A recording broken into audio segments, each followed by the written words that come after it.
Welcome to Kavish kitchen. இன்றைக்கி நம்ம வீடியோவில் என்ன பார்க்க போகிறோம் அப்படின்னா அதிரசம் தாங்க.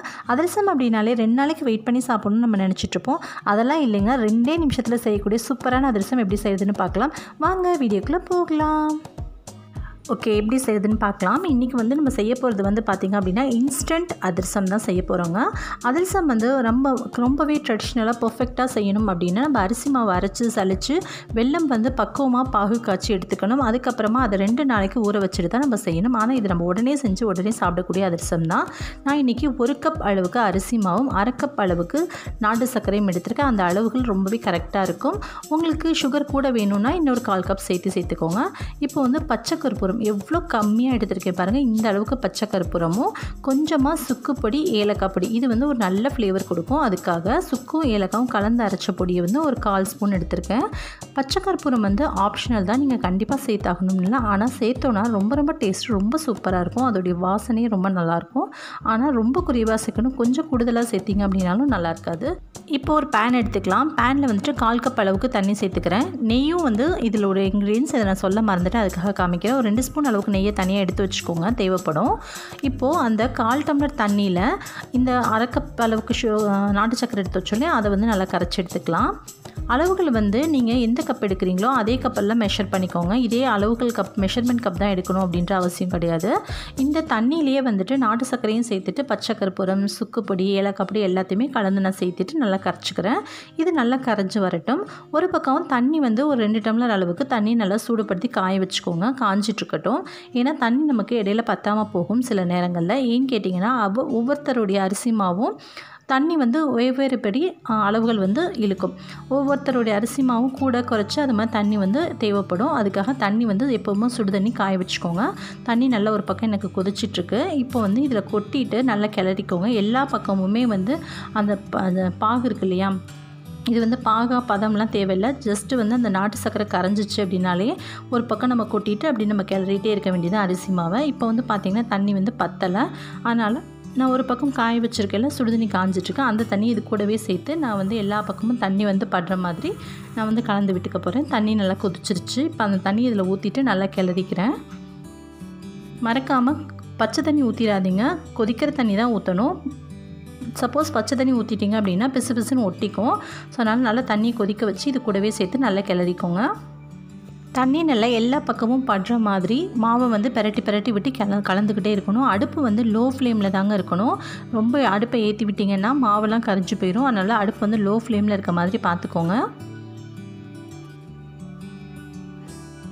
இப்போது எல்லா பக்கம் உள்ள மாவையுமே நல்லா சுற்றி கிளறி விடுங்க. மாவு அந்த பேனில் ஒட்டாத மாதிரி எல்லா பக்கமும் சுற்றி கிளறி விட்டுட்டு எல்லா பக்கமும் நல்லா அப்ளை ஆகிற மாதிரி கிட்டத்தட்ட ஒரு சப்பாத்தி மாவு பதத்தில் இருக்க மாதிரி பார்த்துக்கோங்க. அடுப்பு ஆனால் லோ ஃப்ளேமில் தான் இருக்கணும். அது ரொம்ப முக்கியமான ஒரு விஷயம். அவ்வளோதான், எல்லா மாவுமே 1:2 வந்துருச்சு. இப்போ இதை நம்ம அப்படியே பேனில் வச்சுட்டு நல்லா ஆற வச்சிட வேண்டியதான். அதுக்கிடையில் ஒரு 1 ஸ்பூன் அளவுக்கு 2 ஸ்பூன் அளவுக்கு நெய் கொஞ்சமாக சேர்த்துக்கலாம். நெய் இதுக்கு அதிகமாக தேவைப்படாது. சும்மா ஜஸ்ட்டு கொஞ்சம் சேர்த்திங்க அப்படின்னா இந்த அளவு நெய் இந்த அதிரசம் ஃபுல்லாக்குமே சரியாக இருக்கும். இப்போ நான் இதுலேருந்து ஒரு 2 ஸ்பூன் 3 ஸ்பூன் குட்டியாக சும்மா கொஞ்சமாக எடுத்து நான் ஊற்றிருக்கேன். ஊற்றிட்டு லைட்டாக ஒரு பெரட்டிட்டு அப்படியே ஆற வச்சிட போகிறேன். இது நல்லா ஆறி வரட்டும். மாவு காஞ்சிட வேண்டாம், ஒரு மூடி போட்டு ஆற வச்சுக்கோங்க. பாருங்கள், இப்போ அடுப்பு ஆனில் தான் இருக்குது.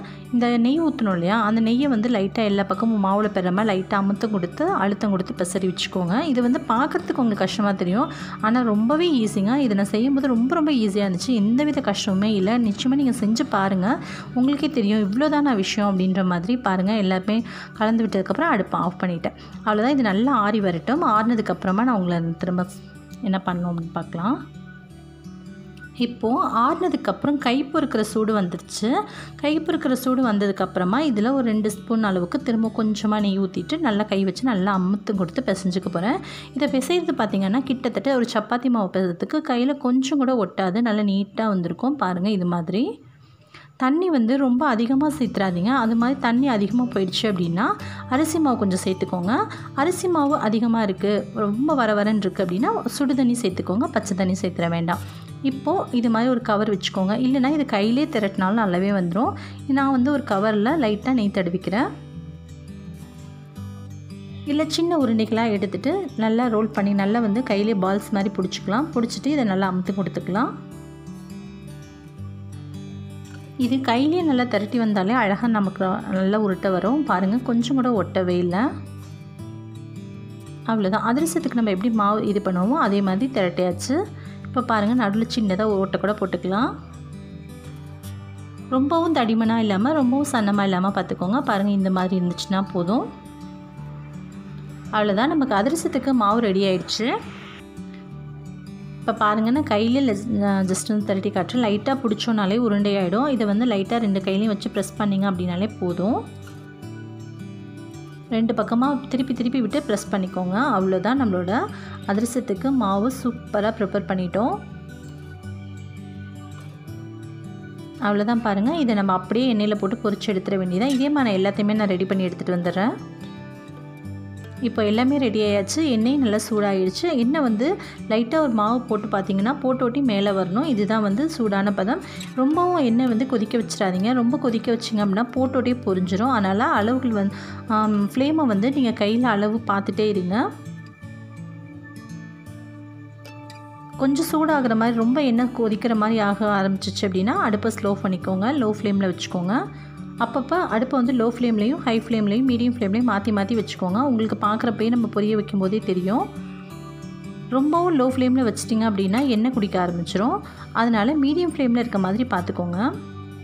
போட்டு ஒரு 2 நிமிஷத்துலேயே இது ரொம்ப சீக்கிரமாக வெந்துடும். ரொம்ப டைம் எடுக்காது. பாருங்கள், போட்டதுக்கப்புறமே லைட்டாக செவந்து வந்துருச்சு. நம்மளோட அதிரசம் எவ்வளோ அழகாக ரெடியாக இருக்குது அப்படின்னு சொல்லி பாருங்கள். நம்ம 2 நாள் வெயிட் பண்ணி வச்சு நம்ம அதை ஊற வச்சு செஞ்ச அதிரசம் கூட இவ்வளோ அழகாக இருக்காது பார்க்குறதுக்கு. ஆனால் இது எவ்வளோ அழகாக மொறுமொறுன்னு வந்திருக்கு தெரியுங்களா? இது வெளியில் அவ்வளோ கிறிஸ்பியாகவும் உள்ளே ரொம்ப சாஃப்டாகவும் சூப்பராக இருந்துச்சு. நிச்சயமாக நீங்கள் ட்ரை பண்ணி பாருங்கள். இதே மாதிரி நான் எல்லா அதிரசத்தையும் போட்டுட்டு நான் உங்களை மறுபடியும் மீட் பண்ணுறேன்.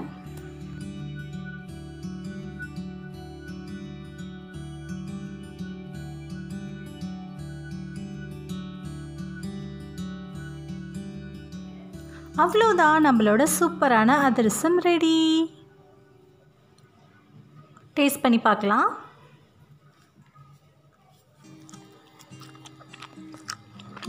சூப்பராக இருக்குங்க. கண்டிப்பாக நீங்களும் ட்ரை பண்ணி பாருங்கள்.